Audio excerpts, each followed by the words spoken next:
आज से पाठ शुरू करते हैं बुद्ध देव के।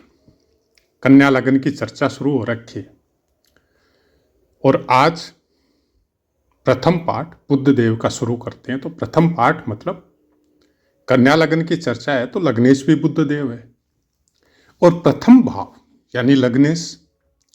तो प्रथम भाव से प्रायकर जब भी जिस ग्रह के पाठ शुरू करते हैं तो उस ग्रह से संबंधित और उस लग्न से संबंधित कुछ बातें जरूर करते हैं। प्रथम भाव क्या है? आपका पूरा सामूहिक शरीर। इस शरीर में जितने अंग प्रत्यंग है उसकी पुष्टता, स्वस्थता, अस्वस्थता उसके लिए हेल्प करते हैं आपकी। बाकी जो 11 भाव है वो, लेकिन सामूहिक रूप से आप शरीर से कितने स्वस्थ होंगे, कितने दुर्बल होंगे, कितने बली होंगे, किस तरह की आपकी मेंटलिटी रहेगी, शरीर कैसा होगा, सुंदर होगा, असुंदर होगा, और किस चीज का प्रतिनिधित्व लग्नेश आपके शरीर में करेगा। तो लग्नेश जो होता है बुद्ध, जैसे बुद्ध आपके शरीर की चरम का प्रतिनिधित्व करता है कारक भावों में, लेकिन अगर वो लग्नेश है तो आपके होल ओवर पूरी बॉडी का प्रतिनिधित्व करेगा। पूरी बॉडी जो सब कुछ आपकी रीढ़ की हड्डी पर टिकी हुई है तो बहुत हद तक वो उसका भी प्रतिनिधित्व करेगा। आपकी पूरी मज्जा, वसा, वात, पीत, कफ, सामूहिक जितनी भी चीजें हैं शरीर पे, जितने भी अंग प्रत्यंग है, सबका प्रतिनिधित्व करेगा। तो जब आपके शरीर में कोई बीमारी होगी तो सबसे पहले आपको अपने लग्नेश को देखना पड़ेगा कि लग्नेश कहीं वीक है या गोचरवश वीक हुआ है या दशा महादशा की वजह से वो थोड़ा कुछ गड़बड़ हुआ है उसका हिसाब किताब। उसके बाद में उस रोग से संबंधित, शरीर के जिस हिस्से में रोग हुआ है उस हिस्से से संबंधित आपको उस ग्रह का और उस भाव का अध्ययन करना पड़ेगा। लेकिन पहले अध्ययन आपको लग्न और लग्नेश का ही करना पड़ेगा। तो जब भी आप किसी भी लग्न की कुंडली उठा के देखो तो अपने लग्नेश की अवस्था किस तरह की है आपकी कुंडली में, उसके अनुसार देखना पड़ेगा। उसका सबसे बड़ा मेन कारण क्या है कि पुराने जब अपने पुरखे या अपने बुजुर्ग जिनसे हम लोग सुनते हैं कि पहला सुख जीवन में, इस भौतिक जीवन के कई सुख बताए गए हैं जिसमें कुछ सुख प्रमुख है। उसमें सबसे पहला सुख शारीरिक सुख, मतलब निरोगी काया, जिसमें कोई रोग नहीं हो। अब मान लीजिए कि आपके शरीर में दुनिया भर के रोग है लेकिन आपका दूसरा स्थान, धन का स्थान बड़ा पुष्ट है, तो आपने धनी घर में अपना जन्म ले लिया और आपके पास धन की कोई कमी नहीं है, खाने के लिए भी सोने या चांदी के बर्तन मिलते हैं, लेकिन शरीर ही स्वस्थ नहीं है तो उसका भोग कैसे करेंगे? इसलिए लग्नेश को देखना बहुत जरूरी है।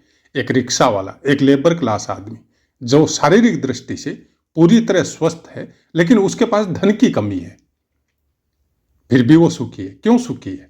कि जितना मिलता है, जैसा भी मिलता है, जिस तरह का भोजन मिलता है वो आराम से खा पी सकता है। उसकी त्वचा में कोई रोग नहीं है, शरीर में कोई रोग नहीं है और आराम से चैन की नींद रात में मेहनत करके सोता है। तो ये सुख सबको प्राप्त नहीं होता है, ये उसी को प्राप्त होता है जिसका लग्नेश बली हो, स्वस्थ हो, अच्छे स्थानों में प्लेस हो और लग्न के ऊपर उसकी पूरी वरदहस्त हो, मतलब पूरा वरदान, पूरा आशीर्वाद लग्न के ऊपर जहां कहीं भी वो बैठा है, अगर उसका आशीर्वाद रहता है तो आपकी अवस्था चाहे कैसी भी हो आप स्वस्थ रहेंगे। आपके ऊपर कोई बीमारी, कोई प्रकोप, कोई अंग में कोई प्रॉब्लम नहीं होगी। ये है लग्न का मतलब। बाकी जो हिस्सा है, मतलब जैसे आप परिवार में जितने भी आपके ग्रह है उसी से संबंधित रिश्तेदार भी है, माता पिता है, बहन भाई है, या और भी माता पिता के भी माता पिता अगर आप भाग्यशाली है तो जीवित है। उसके बाद में ससुराल पक्ष है, पत्नी है, अपने बच्चे हैं, फिर ससुराल में आपके सास ससुर है, फिर इष्ट मित्र है। यही सब चीजें आपको पारिवारिक जिम्मेदारियों से युक्त करती है। तो अगर लग्न स्वस्थ है, लग्न अच्छा है, शरीर अच्छा है, आपका माइंड और दिमाग अच्छा है, क्योंकि मस्तिष्क की भी अवस्था आपके लग्न के द्वारा ही देखी जाती है, तो आप उन सब जिम्मेदारियों को आराम से पूर्ण करके और अपनी यात्रा को बड़ा बढ़िया से और अच्छी तरह से सुखी संपन्न होके अपनी जीवन यात्रा को अपने अंतिम परिणाम तक आप पहुंचाते। यह हो गई लग्न की चर्चा। अब क्योंकि लग्नेश बुध है तो बुध के विषय में बहुत से कारकत्व है, बहुत सी बातें कि अच्छे ग्रह के साथ बैठा हुआ बुध अच्छा फल देता है, पापी या क्रूर ग्रह के साथ बैठा हुआ बुध थोड़ा अच्छा फल नहीं देता है। ये एक अलग अलग अवस्था है जो भाव के अनुसार या फिर उसके अंशों के अनुसार वो देखी जाती है। लेकिन लग्नेश किसी के भी साथ बैठता है वो अपने लग्न को नहीं छोड़ेगा, उसके ऊपर उसका आशीर्वाद रहेगा ही रहेगा। अब बात यह है कि उसके आशीर्वाद की वैल्यू कितनी होगी। अगर क्रूर या पापी ग्रह या गलत स्थान का स्वामी के साथ अगर प्लेस है और उसका पावर ज्यादा है, उसके पास दिशा बल ज्यादा है, उसके पास अंश बल ज्यादा है, तो वो उसको, जो हम लोग नॉर्मल भाषा में बोलते हैं ना कि किडनैप कर दिया, तो वो उसको अपने कंट्रोल में रखेगा। तो लग्नेश अगर डी कंट्रोल या किसी के कंट्रोल में, गलत आदमी के कंट्रोल में, कोई क्रूर आदमी के कंट्रोल में, राक्षस के कंट्रोल में चला गया तो आपके शरीर में फिर कोई न कोई प्रॉब्लम शुरू हो जाएगी। तो बुद्ध क्या है? बुद्ध विद्या है, बुद्धि है, कोश है मतलब धन, और गणित का, मैथ्स का ज्ञान है, वाणी, वाणी पे कंट्रोल बुद्ध का होता है। जाति से ब्राह्मण है और सेना में भी बुद्ध देव का योगदान रहता है। लिखने की कला, बड़ा मकान, जैसे किसी किसी को बहुत बड़ा मकान चाहिए, ज्योतिष के संबंध में जानकारी या खुद का भी ज्योतिषी बनना, तीर्थ यात्रा, व्याख्यान जो भाषण वगैरह देते हैं या किसी को प्रमोट करने के लिए कोई स्पीचेज वगैरह देते हैं या कोई ऐसी क्लासें चलाते हैं जैसे टीचर वगैरह, कोचिंग क्लासेज, शुभ व्याख्यान मंदिर वगैरह में जो कथा भागवत के द्वारा दिया जाता है, वाणिज्य के संबंध में जैसे आप सीए हो, सीएस हो या अकाउंटेंट हो या और कोई अच्छे पदों पे हो, बहुत ही मीठे वचन बोलने वाले और सामने वाले को खुश करने वाले वचन बोलने वाले, लाइक सेल्समैन वगैरह, सुंदर भवन, डॉक्टर, गले का रोग या गले से संबंधित कोई डिसीज वगैरह को पता करने वाला या खुद के गले में भी कोई रोग, मांत्रिक, मंत्र के प्रभाव को जानने वाला, डालने वाला, सिद्ध करने वाला, ये सब चीजें, कर्मकांड का ज्ञान, वेदों का ज्ञान, इसलिए इनको विष्णु भक्त भी बोला जाता है क्योंकि ये कथाकार भी हो सकते हैं, बहुत अच्छे विद्वान कर्मकांडी भी हो सकते हैं, वेद उपनिषदों का ज्ञान करने वाले, ज्ञान लेने वाले अच्छे विद्यार्थी ये भी हो सकते हैं। और दूसरा, इनको कुमारा अवस्था प्राप्त है, मतलब ये न तो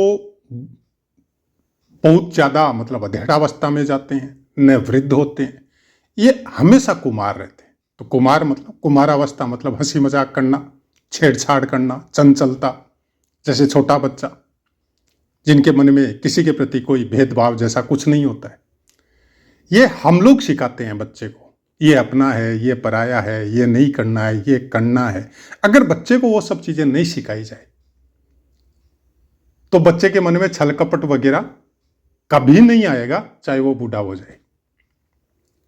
तो पुराने समय में गुरुकुल वगैरह में ऐसी व्यवस्था होती थी, ऐसे गुरु रहते थे जो छल कपट जैसी चीजें बच्चों को नहीं सिखाते थे और धीरे धीरे उसके प्रारब्ध के अनुसार वो अपने कर्मों के अनुरूप, जैसे वो कर्म करता था, जिस तरह के व्यक्तियों से मिलता था, फिर वो कर्मों के अनुरूप उसके अंदर जो जो चीजें प्रवेश करती थी, जिन जिन चीजों को वो अपनाता था, वो एक अलग मैटर है। छल कपट करना, ईर्ष्या करना, दूसरों की बातें सुनना, ये सब चीजें उस समय में नहीं सिखाई जाती थी। आज का थोड़ा अलग लेवल है, चाहे वो किसी भी तरह की बुद्धि या कोई भी चीज का हो, आमोद प्रमोद, खेल कूद, हंसी मजाक, ये सब चीजें बुद्ध देव के विषय में। अब बुद्ध देव के विषय में और भी बहुत सी चीजें, अगर हम सबका ही अगर यहाँ पर व्याख्यान करने लग जाए तो फिर ये वीडियो 1 घंटा से ऊपर का हो जाएगा, और उसमें भी कंप्लीट होगी हम कह नहीं सकते। क्योंकि नोटिंग जब आदमी की होती है ना, अभ्यास के द्वारा, पुस्तकों के द्वारा, फिर वो नोट्स बढ़ते जाते हैं। क्योंकि कई कई बार जैसे आप स्पाई वगैरह कई आदमी होते हैं, उसमें ज्ञान से ज्यादा बुद्धि का उपयोग होता है। सामने वाले की बुद्धि कैसे है, कितनी गहराई तक वो जा सकता है सामने वाले को रीड करने के लिए। किसी आदमी की आपको जासूसी करनी है तो वो आप अपनी स्किल तो अपनाएंगे, लेकिन अपनी स्किल के साथ सामने वाले की स्किल का भी पूरा अवलोकन करेंगे कि सामने वाले के अंदर क्या क्या चीजें हैं और किस समय में, किस अवस्था में वो कैसे फैसले ले सकता है। एक एक चीज की मॉनिटरिंग करता है। और स्पाई की क्लासों में, जासूसों की क्लासों में यही सिखाया जाता है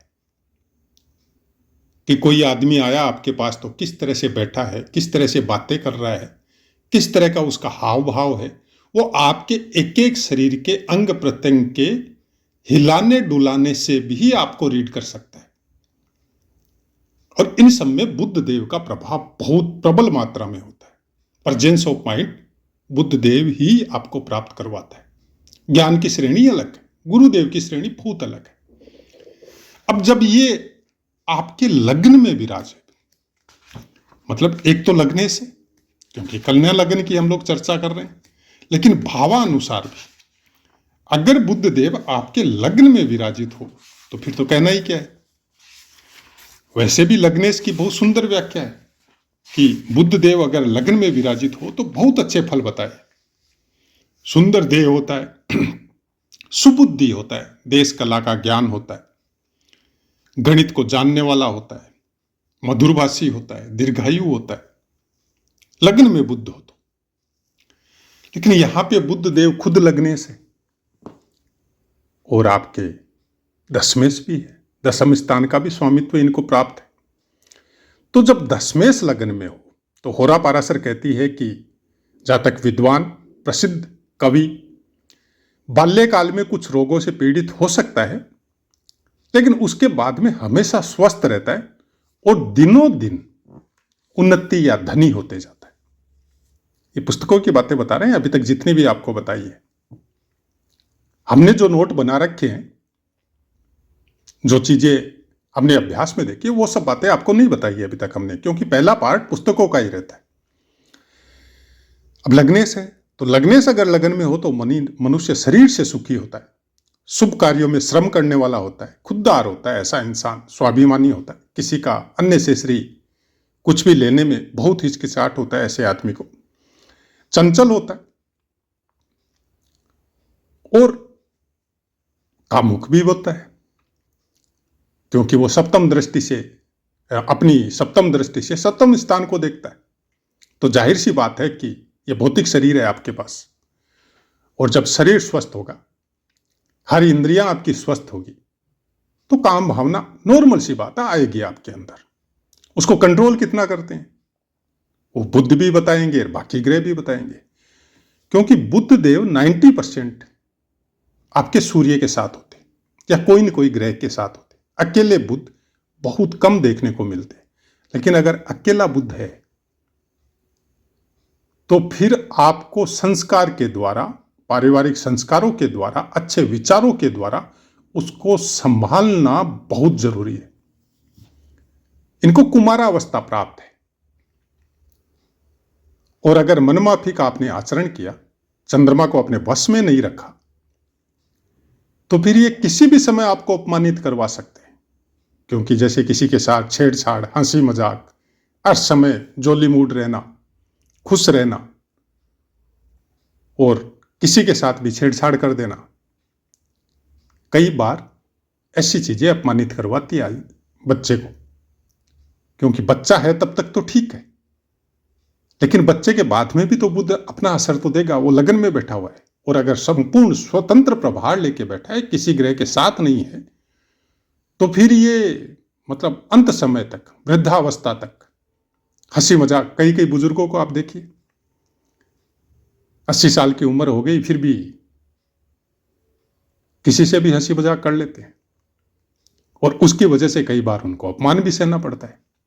भूल जाते हैं उस बात को, जैसे बच्चा भूल जाता है, आप उसको मार दो, पीट दो कोई बात पे, और थोड़ी देर बाद में कोई भी चीज देके उसको बहला लो, बहक जाएगा, आपके पास आ जाएगा। प्राय कर जिनका बुद्ध बली होता है अपने विचारों पे टिकते नहीं है, परिवर्तित होते रहते हैं, क्योंकि बुद्ध छल कपट का कारक नहीं है। छल कपट बुद्ध देव के अंदर तभी आती है जब किसी दूसरे ग्रह का सामीप्य, युति, दृष्टि इनके ऊपर हो तो। अगर नहीं है तो फिर यह मनमाफी का आचरण करेगा, और उसको रोकने के लिए चंद्रमा को मजबूत होना या चंद्रमा से संबंधित व्यवहार, मन को कंट्रोल में करना, यह सब बातें बहुत जरूरी है, नहीं तो फिर बहुत मुश्किल है। बुद्ध देव का अगर आपको अपने खुद के ऊपर आपको देखना है कि हमारा बुद्ध आपका हो सकता है कोई भी लग्नेश हो, किसी भी स्थान का बुद्ध हो, तो आप अपनी वाणी को कैच कीजिए कि आपकी बातें तर्क सम्मत होती है, आपकी बातों में सामने वाले को समझाने की प्रवृत्ति होती है, मृदु व्यवहार रखते हैं। हो सकता है कभी गुस्सा वगैरह आए, लेकिन उसमें भी आपकी वाणी की कटुता में भी सामने वाले का भला करने की प्रवृत्ति होती है।